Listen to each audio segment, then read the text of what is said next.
बिस्मिल्लाहिर्रहमानिर्रहीम। मैं हूं मोहम्मद तारिक अब्बास और आज हमारा जो नेक्स्ट टॉपिक है वो है ऑस्मो रेगुलेशन इन एनिमल्स। देखिए, ऑस्मो रेगुलेशन इन एनिमल्स की जब बात करते हैं तो हमें ये पता है कि एक जो जानदार है, जानदारों में पौधे और जानवर दोनों आते हैं, लेकिन जानवरों के अंदर नेट लॉस नहीं हो सकता पानी का। यानी ये नहीं हो सकता कि मुकम्मल तौर पर पानी का इखराज हो जाए या मुकम्मल तौर पर पानी जिस्म के अंदर आ जाए, बल्कि इनके अंदर प्रॉपर मेंटेन रखना पड़ता है इसको। हमारे पास जानवरों के अंदर ये जो इंटरनल इन्वायरमेंट है एनिमल्स का, उसको मेंटेन रखने के लिए हमारे पास दो मेन सिस्टम्स पाए जाते हैं जानवरों के अंदर। ऐसे समझे दो तरह की ग्रुप बंदी है। उनमें एक है जिन्हें हम नाम देते हैं ऑस्मो कन्फार्मर्स का नाम देते हैं। अब जो ऑस्मो कन्फार्मर्स हैं, हम कहते हैं ये ऐसे एनिमल्स हैं जिनको ज़रूरत ही नहीं होती कि वो अपने एक्सटर्नल इन्वायरमेंट के मुताबिक अपने आप को चेंज करें। यानी इनकी जो बॉडी है या इंटरनल सिस्टम है उसको एक्टिवली एडजस्टमेंट करने की ज़रूरत ही नहीं पड़ती। उनका जो सिस्टम होता है वो ऑलरेडी एडजस्टेड होता है।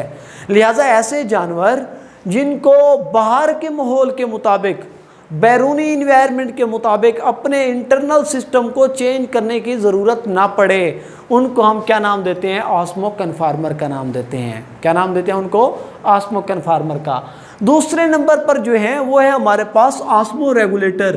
देखिए, नाम ही बता रहे हैं, ऑस्मो तो साफ ज़ाहिर ऑस्मो रेगुलेशन से है। ऑस्मो रेगुलेटर के अंदर हम क्या करते हैं कि इनमें ऐसे एनिमल्स हैं जिनको अपने ऑस्मो रेगुलेशन के प्रोसेस को रेगुलेट करने की ज़रूरत पड़ती है।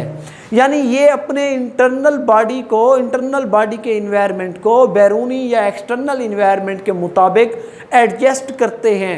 ये अपने आप को रेगुलेट करते हैं, ये अपने आप को चेंज करते हैं और अपने इंटरनल सिस्टम को एक्सटर्नल सिस्टम के मुताबिक एडजस्ट करने की कोशिश करते हैं।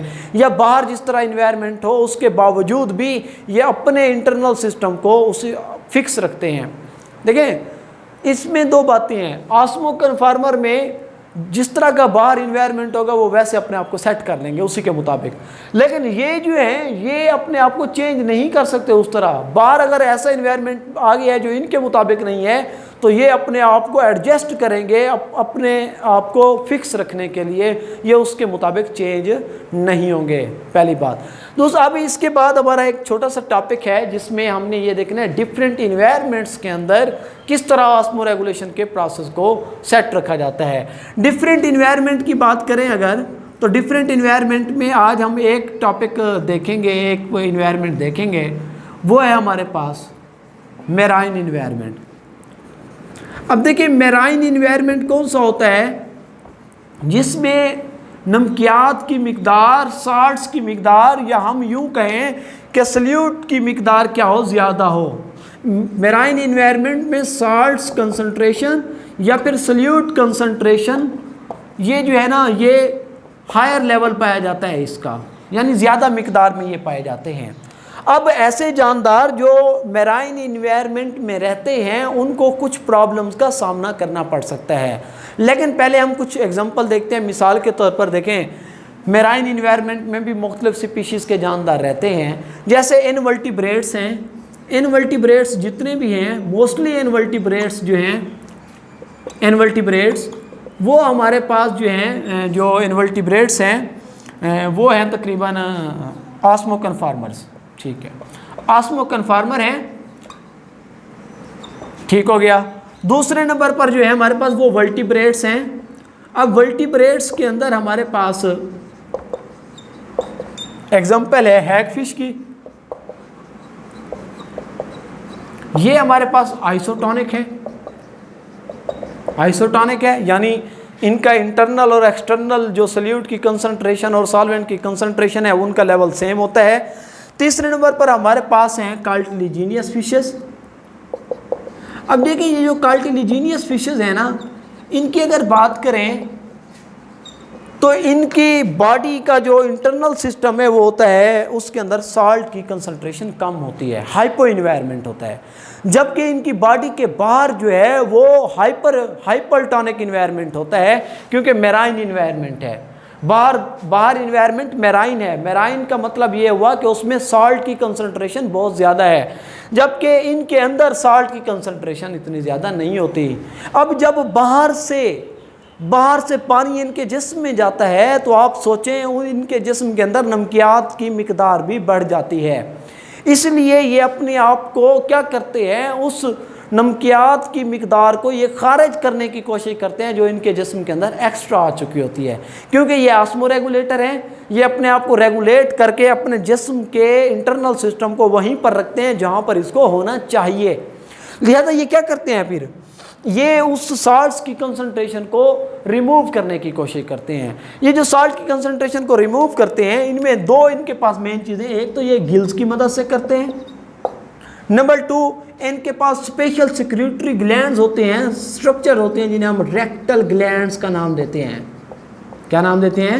Rectal glands. यानी इन दो चीज़ों की मदद से, गिल्स और रेक्टल ग्लैंड्स की मदद से, ये साल्ट्स की कंसंट्रेशन को रिमूव करते हैं बाहर, आउटसाइड ऑफ द बॉडी।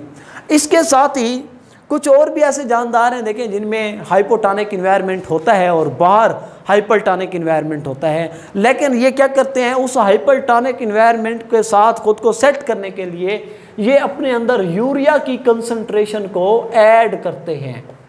क्या करते हैं? ऐड करते हैं। क्यों? ताकि सल्यूट की मिकदार बॉडी में भी कुछ ज़्यादा महसूस हो। लेकिन ये यूरिया जो है ये काफ़ी डेंजरस है, ये नुकसानदेह है। अब ये काफ़ी डेंजरस है, अगर ये बॉडी के अंदर मौजूद होगा तो ये क्या कर देगा, ये टॉक्सिक नेचर होगी इसकी और ये उसके अंदर जहर पैदा कर देगा या उसको डैमेज कर देगा। लिहाजा यूरिया को भी इस तरह नहीं रखा जा सकता बॉडी के अंदर। लिहाजा ऐसे जानदारों ने एक और एडाप्टेशन की है, उन्होंने ट्राई मिथाइल अमाइन ऑक्साइड, जिसे हम TMO का नाम भी दे देते हैं, इन्होंने TMO भी अपने साथ ऐड करना शुरू कर दिया। क्यों? क्योंकि ये TMO जब यूरिया के साथ पाया जाता है तो ये यूरिया के जो नुकसानदेह असरात हैं, जो बैड इफ़ेक्ट्स हैं, जो डेंजरस इफ़ेक्ट्स हैं, ये उसको ख़त्म कर देता है। यूँ कहें ये बॉडी को यूरिया के ख़तरात से बचाता है। तो इस तरह से वो उसका मुकाबला करते हैं। इसी तरह हमारे पास बुनी फिशेज़ हैं। बुनी फिशेज जो थी, इनके जो इंसेस्टर्स थे, इंसेस्टर्स आप समझते हैं आबाओ-ए-अजदाद, वो फ्रेश वाटर थे, फ्रेश वाटर में रहते थे। इंसेस्टर्स कहाँ रहते थे? फ्रेश वाटर में। अब फ्रेश वाटर में रहते थे ये, लेकिन बाद में इनके जो डिसेंडेंट आए, आने वाली जो नस्लें आई, वो आहिस्ता आहिस्ता चेंज हो गई फ्रेश वाटर से मेराइन के अंदर। अब जब ये मेराइन के अंदर आई, इनके अंदर चूँकि इनका इंटरनल इन्वायरमेंट था हाइपो का मतलब होता है कि इनके अंदर इंटरनली साल्ट की मिकदार कम है, सॉल्वेंट की मिकदार ज़्यादा है। यानी सल्यूट कम है, सॉल्वेंट ज़्यादा है। हो सकता है कि इनका ये सॉल्वेंट, ये जो पानी है, ये बाहर चला जाए तो इनको डैमेज कर सकता है। इसलिए इस डैमेज से बचने के लिए ये ज़्यादा से ज़्यादा पानी पीते हैं। जब ये ज़्यादा से ज़्यादा पानी पीते हैं तो बाहर वाला जो नमकियात है वो भी इसके अंदर आ जाते हैं। लिहाजा ये फिर क्या करते हैं, उन सॉल्ट्स को, उन नमकियात को रिमूव करते हैं, रिमूव करने की कोशिश करते हैं और अपने आप को सेट रखते हैं। तो इस तरह ये हमारे पास ऑस्मो रेगुलेशन इन एनिमल्स भी हो गया और हमारे पास डिफरेंट इन्वायरमेंट में हमने मेराइन इन्वायरमेंट की बात की। नेक्स्ट जो दो हमारे पास हैं वो हम इंशाल्लाह टेरेस्ट्रियल एंड फ्रेश वाटर, वो हम अपने नेक्स्ट लेक्चर में पढ़ेंगे। और तब तक के लिए अल्लाह हाफ़िज़। इंशाल्लाह फिर मिलते हैं नेक्स्ट लेक्चर की तरफ। अस्सलाम वालेकुम, अल्लाह हाफ़िज़।